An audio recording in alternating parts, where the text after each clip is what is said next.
kani nge kati ti em amoy na du om na kapuim ni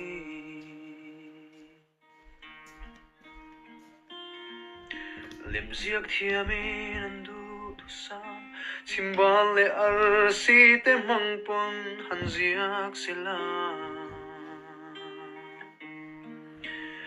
an puang chuak zo chuang long e imoy na zong te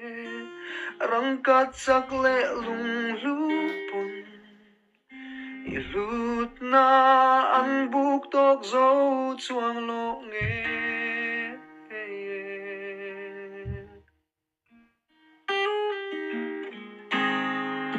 hun hiliam lo se mangai na kiam lo se ton mang rama ching mit ching lovin kan le ithuruk thim ber pon min nar thei chuang long e len rual te zinga po kan in thuk thei lo trong hriat lovin ching mi tin bia thu kan la Bian ni khan an nil varten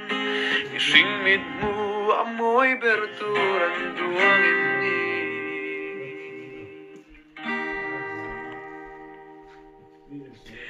Eng po chulo ni se ka sui lung I dung ye rangkat sak le lung lupon ilut an buk tok zo chuang long e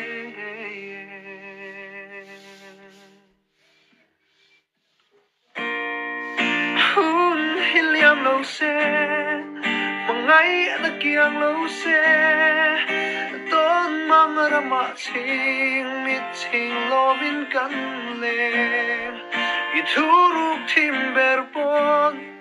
min nar thei chuang long e len rual te zinga po kan in thuk thei lo trong hriat lovin ching mi tin bia thu kan la